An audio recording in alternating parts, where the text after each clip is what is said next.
Dragon Ball Sparking Zero. We are so close to the release of Dragon Ball Sparking Zero, and my hype levels are just through the roof right now.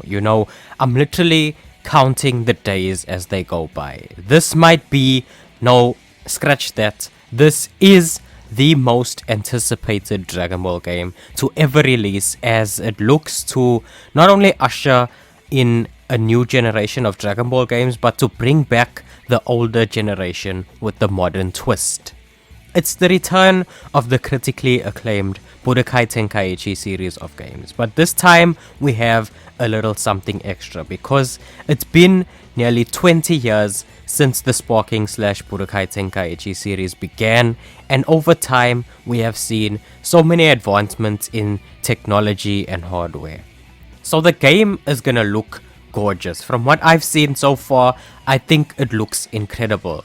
I don't think any other Dragon Ball game has looked this good. And not only that, we've got a whole new Dragon Ball series that didn't exist back then in Dragon Ball Super. And this roster is going to be packed with a bunch of DBS characters and transformations completely new to the Budokai Tenkaichi series and this style of play. So that's very exciting. And this game is not going to be a copy and paste of Budokai Tenkaichi 3. No, this game is going to be a lot more polished and add lots of new elements and mechanics and features that could indeed make this the best playing Dragon Ball game in history. So needless to say, as Dragon Ball games head into this direction, it's safe to say that this first step is very important. In fact, it's more important than you might think. And here's why. And also, let me know your thoughts in the comments about Sparking Zero, and make sure that you smash that like button and subscribe to the channel for more spine-tingling discussions. So Dragon Ball Sparking Zero is set to release in October 2024, which as of the time of recording is about 4 months away. This is going to be a 3D arena fighter, meaning that players will have a lot of room to fight as they attempt to replicate the combat of the Dragon Ball anime style. And personally, I honestly wouldn't be surprised if I found myself playing hundreds of random battles with various different characters and forms, just soaking up the gorgeous and breathtaking visuals as I fall deeper in love with the gameplay over time.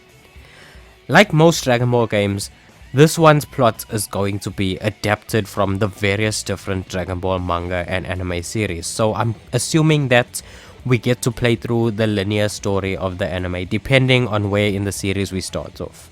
It's worth noting that not everyone has been revealed yet as of this time, so we could most definitely see stuff stretching from Dragon Ball, Dragon Ball Z, Dragon Ball GT, the Dragon Ball Z movies, and the newest addition to these games being Dragon Ball Super. Whether that's all in the base game or some as DLC remains to be seen, but mark my words, we will eventually get all of them. But there is something important that I want to discuss that not many people are discussing about this game, which is its sheer importance. And of course, every franchise title should be important, but this one feels like it has the most weight around it, more than any other Dragon Ball game that I've ever seen. Because when you take a look at the history of Dragon Ball games over the last 20 years or so, God, I feel old by the way. The PS2 generation is defined by the Budokai games and the Budokai Tenkaichi games. That's sort of the gold standard that we have. Budokai 3 and Budokai Tenkaichi 3 stand widely accepted as the two greatest Dragon Ball games of all time. Unfortunately, Infinite World gets lost in the shuffle and forgotten about due to its late release in the PS2 cycle and the lack of marketing, but it's right up there too, honestly, and I did a whole video about that you can check out by clicking the card on screen right now. But when we moved on to the PS3/360 generation, I'd say that this was where things got a bit more complicated. Starting off with Dragon Ball Z Burst Limit, which was a solid game but far from perfect, it is this generation's version of Budokai, and it still looks amazing to this day, but unfortunately it just feels unfinished, especially when you take into account that it ends at Cell and Goku transforms into a Super Saiyan 2 at the end credit scene and nowhere else. That's like a non-playable form in this game. Then we got the Raging Blast games, which were this gen's version of the Sparking / Budokai Tenkaichi games. These games honestly deserve more love and attention than they actually got. These games were honestly better than Tenkaichi 3 in terms of graphics and gameplay and fluidity, but where they fall flat is the inferior game modes and roster, especially Raging Blast 2. That game doesn't even have a story mode and the roster was pretty big, but there really wasn't an excuse for not having GT characters in your game back then, especially when the previous gen did have those characters. But because Burst Limit and Raging Blast are seen as lesser than the sum of their parts compared to the Budokai and Tenkaichi games, they are seen as inferior. And then you get the ultimate disgrace, the ultimate trash of Dragon Ball Z Ultimate Tenkaichi. This game is just an embarrassment. And I did a video on that here. Click the card to see that. And then Battle of Z was serviceable, but not anything too great, straight average if not underwhelming. Then we transition into the PS4 gen with Xenoverse, and it's hard to argue with the success of a game like Xenoverse 2 that's been getting constant support for nearly 10 years now. I like Xenoverse. I especially enjoy the gameplay and the custom character aspect. Then we have Fighters, which was held in extremely high regard. It feels like a breath of fresh air for Dragon Ball games. It looks amazing visually. Great fighting game with Dragon Ball characters and elements. Dragon Ball Z Kakarot as an open world RPG I think is great. It's a great way of entering the world of Dragon Ball and exploring from a slice of life point of view, For the visual and exploring aspects alone and the graphics and the stuff that this game has, I think it's just amazing, honestly. You feel like you are a part of the DBZ universe. Then, the Breakers is whatever, it's just there.